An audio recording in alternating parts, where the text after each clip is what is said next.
Welcome to Up Close and Personal, a first-year broadcasting television production web radio show.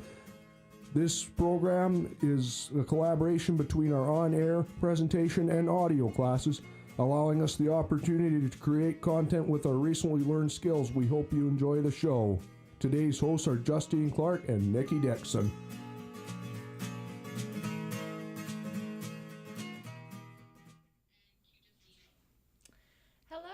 Welcome to Up Close and Personal. I'm your host, Justine Clark. And I'm Nikki Dixon. And today we have the distinguished honor of speaking with our guest, Mr. Fred Upshaw. A man of many hats, Fred is a longtime human rights activist, most recently spearheading the United Aboriginal Alliance here in Northwestern Ontario. And he's the director of the Lakehead Unitarian Fellowship and is a well-known community speaker as well. Music also plays a large role in Fred's life. He has for over 40 years. A self-professed jazzy blues player. Fred is a local musician, booking agent, and concert promoter. We're very much looking forward to experiencing some of his musical talent later on in the show. Welcome back, Fred. Thank you so much for coming here today. Nice to be here. Yes, thank you very much. All right. As I understand it, you were born in Halifax, but you grew up mainly in Toronto with your family in the 1940s? Yeah, that's right. Your music had played a major role in your lifetime. At what age do you think it started? Perhaps always, because my entire family was musical. They either sang, played an instrument, danced, or did theater, or they were all into the arts, if you will. Yeah. So it became natural. Perfect. And classical music, you've trained on that on your guitar? Yeah, my brother started me off on lessons, and it was on classical first.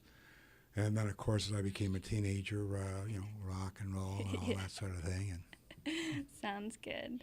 You said you were pulled more towards jazz and swing at some point? Yes, at a later stage of my life, I became very involved and interested in jazz.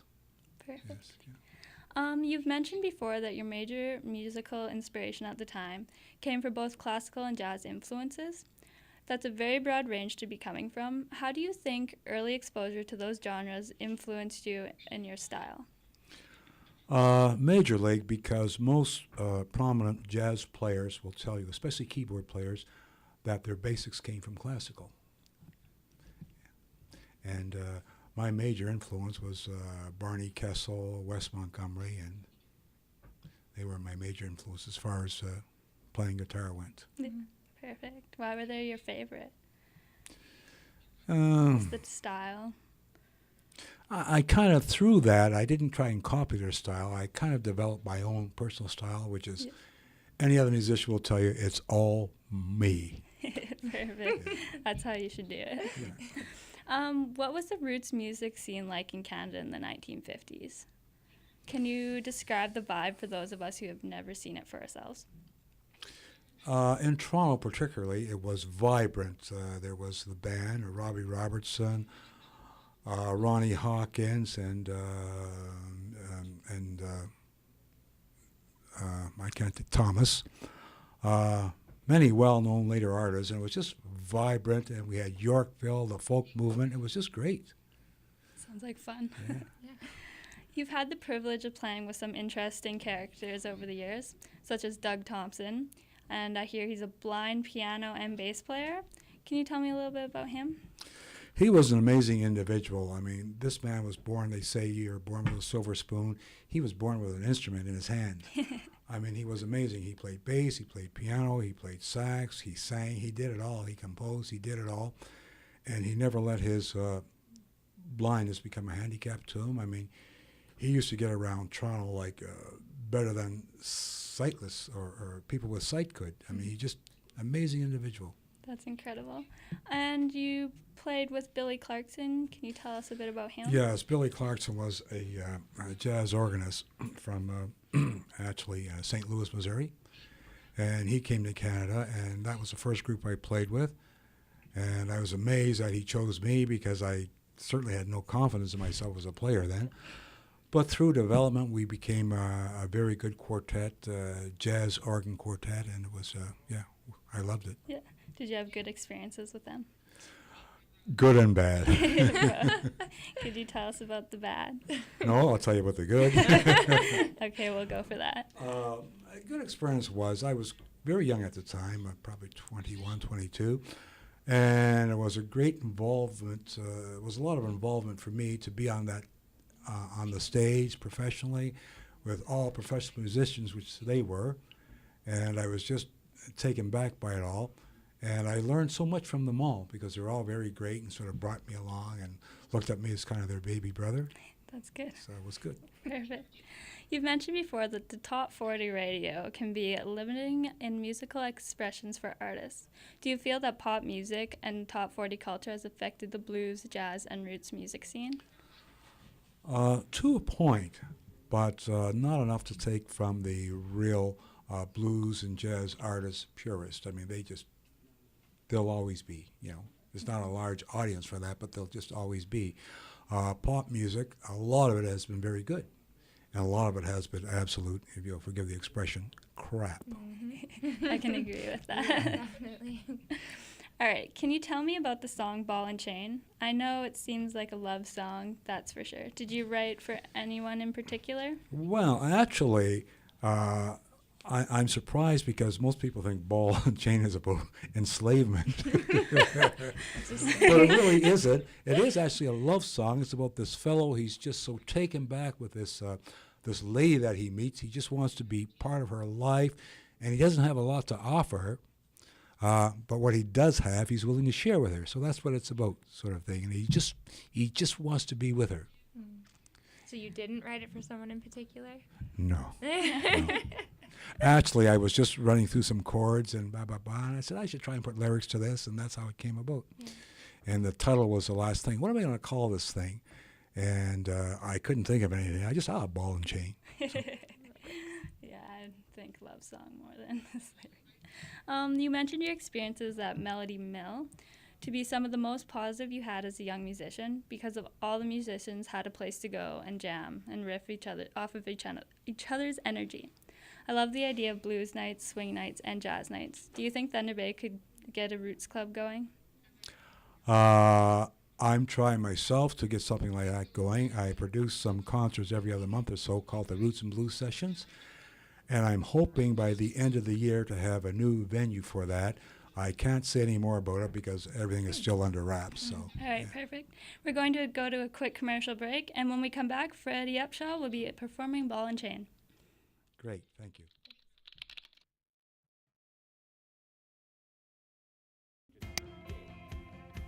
Action.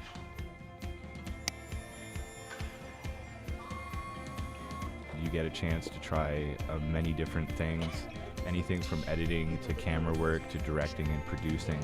So you can really find that area that really suits you, where you can really stand out.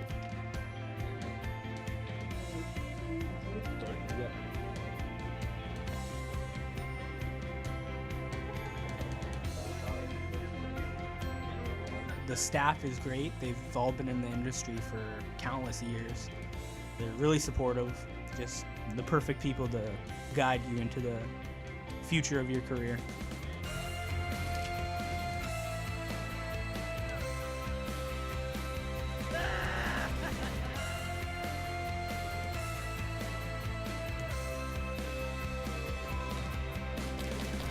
Being in the program, you make lots of lifetime friends with, older, younger people, and it's just a great experience.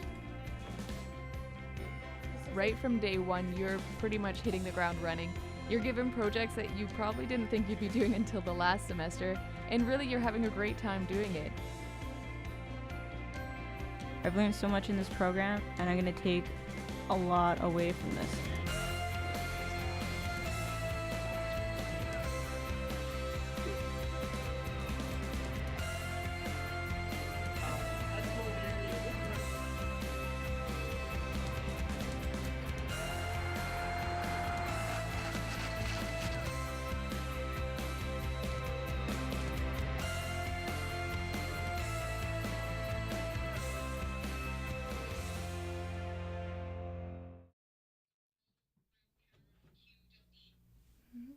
Go ahead.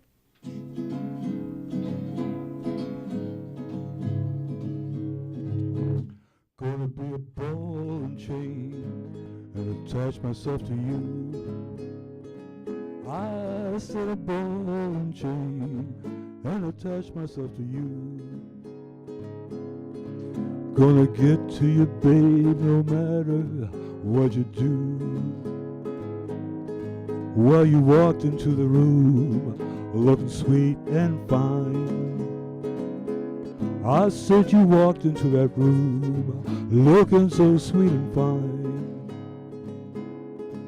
Gonna take you to my cellar, let you taste my wine. 'Cause I'm gonna be a ball and chain and attach myself to you. I said a ball and chain and attach myself to you. Gonna get to you, babe, no matter what you do. Welcome into my kitchen, I wanna cook for you. I said come into my kitchen, I wanna cook for you. Gonna make a little something I call lover stew. Gonna be a ball and chain and attach myself to you. I said a ball and chain and attach myself to you. Gonna get to you, babe, no matter what you do.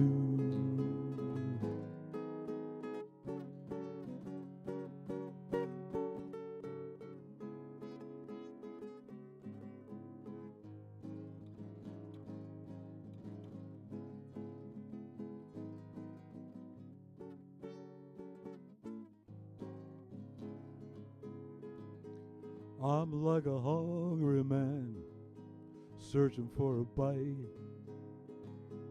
I said a hungry man and I'm searching for a bite. When I get to you, babe, everything's gonna be alright. Gonna be a ball and chain and attach myself to you. I said a ball and chain and attach myself to you. Gonna get to you, babe, no matter what you do. Gonna be a ball and chain, yes, a ball and chain. I said a ball and chain and attach myself to you.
Because we both were involved in union work. And Welcome back, and we're chatting with musician and activist Freddie Upshaw. That was wonderful, thank you. thank you. So, you've always had a natural gift for standing up for people's rights. Can you tell me about when that started for you? Probably that came from my mother. She was a very, very peaceful woman, but she also taught, I come from a family of 12, and she also taught us all to stand up for ourselves, stand up for our rights. Mm-hmm. Don't be rude about it, and don't be brash, but stand up for your rights Mm-hmm. if you know that it's right. It's Absolutely. So, was it your relative then who was the first recipient of the OPSEU Human Rights Award? Yes, that's Fred Upshaw. I often get confused with him. Oh, okay. He's like my third cousin, and the confusion comes because we were both involved in union work as representatives, sort of thing. So Right. there's a lot of confusion there. That's why I kind of go as Freddie, because that kind of separates us. Yeah, Yeah. that's a good thing. So he also fought for workers' rights. Yes, very much so. A little interesting story, if I may, about him, just short. When he was in high school, Eastern Commerce, I believe it was, what happened was that they wanted all the students to wear uniforms, and he led a protest against that, and it was successful. So he just blossomed from there. Yeah, no, I read a little bit about Yeah. him, and it said that he said that the students hadn't been informed Mm-hmm. about the regulation, the Yeah, change in regulatory policy, and he had them all walk out, and then he ended up actually winning it. Yeah. Yeah. And he was also a pretty fair singer. He sang with a group for a time called the Lincolns. Oh, Yeah, really? yeah, Oh, so a yeah. musical. There's a lot of that running in the family, eh? Okay, so I understand that when you first came up here to Thunder Bay, you mentioned that racism was apparent to you as an issue. And I can relate to that feeling. I myself am from Southern Ontario. And when I first came here, well, cultural diversity is a little bit more apparent there, I feel, especially at the time when I moved here, which was in the 90s, actually. And I can remember the lack of cultural representation here in Thunder Bay, and it has come a long way since then. But the population is clearly divided among two majorities, Caucasian and Aboriginal people. And there's been a lot of cultural division between the two. And you've spoken on prejudice on both sides perpetuating the problem, and I actually tend to agree with you there. And this inspired you to found the Unitarian Aboriginal Alliance. Can you tell me about the Alliance's goals? Well, our goal is to try and bring both the Aboriginals and non-Aboriginals together to a better understanding, so they learn to understand each other better and learn about cooperation, how things are done, sort of thing. But it's a it's a huge It's job. massive. It's Yeah, massive, it you know. absolutely is. And we, or my group, don't expect to, resolve that, but we're doing our little bit to try to start that happening. Absolutely. Yeah. So opening the doors of communication. Yes. Yeah, absolutely. Well, I think that respect, mutual respect for cultural differences is kind of a key for that. And you mentioned before that you see a major problem with youth because a lot of them are coming directly from reserves. Aboriginals are coming from reserves and then expected to come right into our schooling system. And it's a huge transition from lifestyles and just culture shock in general. And I think you mentioned something before about having student Aboriginal housing for those who are coming here to complete high school. Is that like the housing project? Is that something that you've discussed at all? Or? Yes, I'm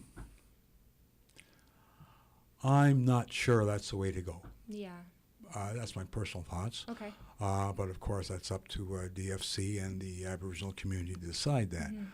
But my personal thoughts are that integration would be a major key because at some point the students, hopefully many of them will go on to university, colleges, and get an education. Absolutely. And when they're out in the workforce, it's going to be integrated, so they may as well learn from, sort of thing. Yeah. So learn how to deal with it. I'm not for segregation at all myself, and I find that that's definitely one of the problems is that segregation seems to emphasize our differences rather than our commonalities as people, as human beings, and it seems to accentuate the rift between our cultures rather than bring us together. So I was wondering, since music is one of the most uniting forces that we have here on Earth, actually, just yesterday at Confederation College, there was a drumming circle and a smudging ceremony, and everyone got involved in that. And I think that's a great way to bring people together.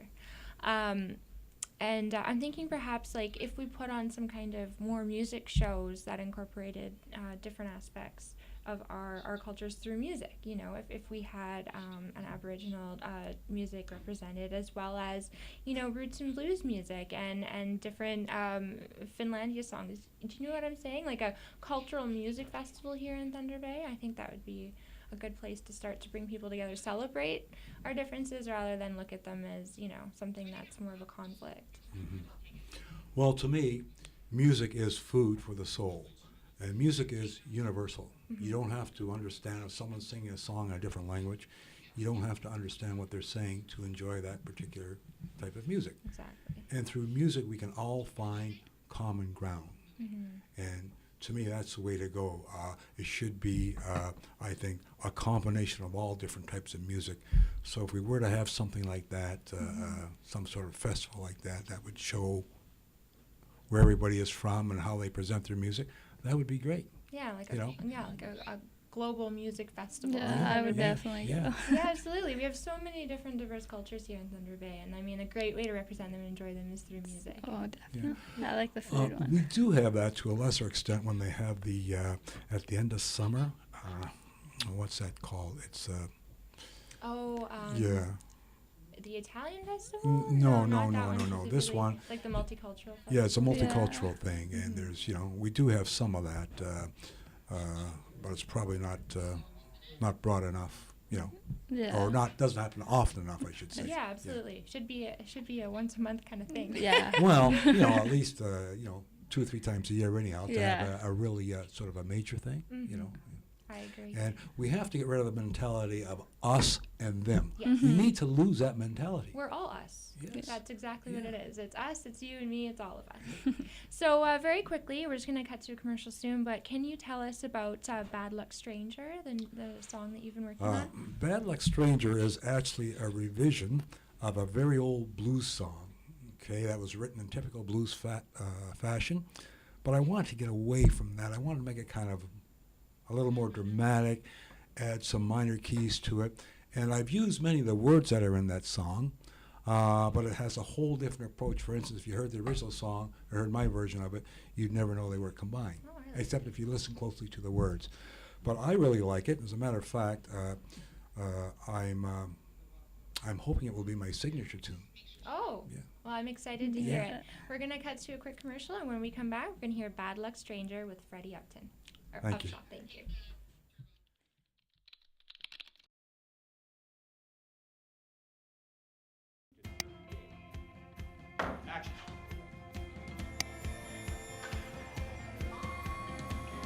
You get a chance to try many different things, anything from editing to camera work to directing and producing. So you can really find that area that really suits you, where you can really stand out.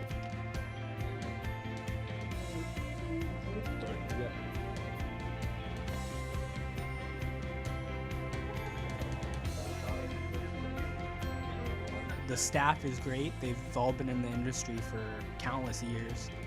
They're really supportive, just the perfect people to guide you into the future of your career.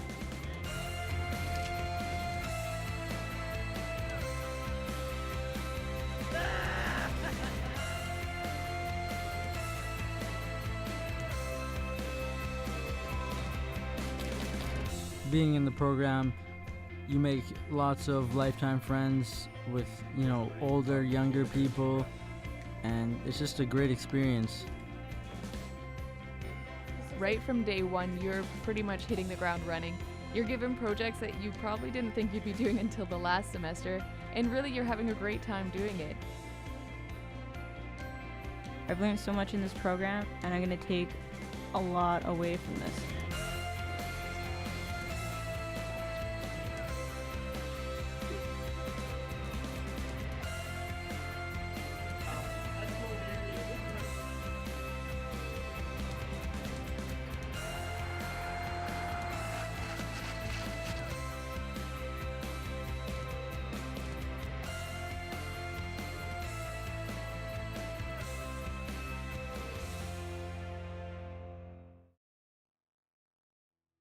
Bad Luck Stranger.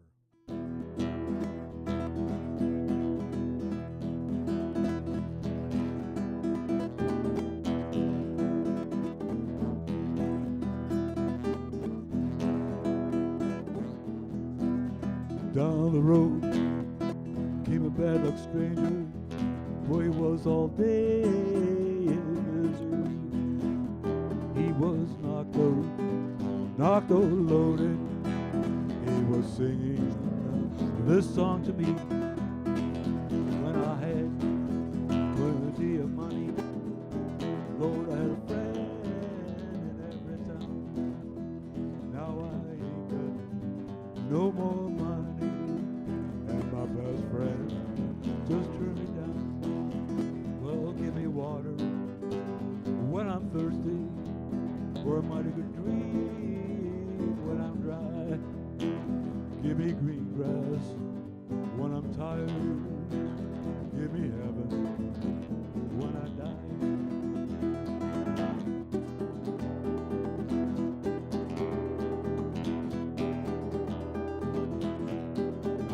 I done pawned my watch pistol. Lord, I done pawned my key and chain. Would have pawned my Gabriella. But the poor girl wouldn't find her name. So 6 months ain't no sense, and 1 year ain't no time. Well, I just got out of prison, served 5 to 29. Down the road came a hard luck partner. Boy, was all day in misery. He was knocked out loaded. He was singing this song to me. Down the road.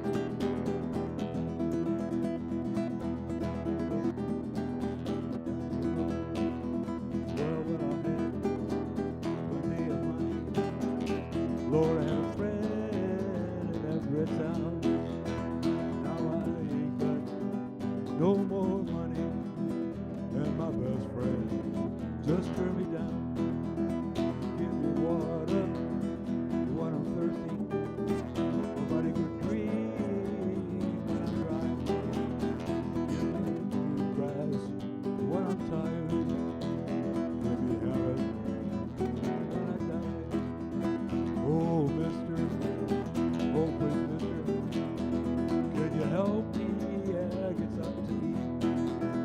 I'm so tired, I'm so loaded, I'm gonna fall down right here in the street. Down the road, the hard luck part, we was all day in misery. He was knocked out loaded. He was singing this song to me. Grass, I'm thirsty. Water when I'm dry. Green grass when I'm tired. Give me heaven when I die. Ooh, down the road, down the road, down the road, down the road, down the road, down the road, down the road.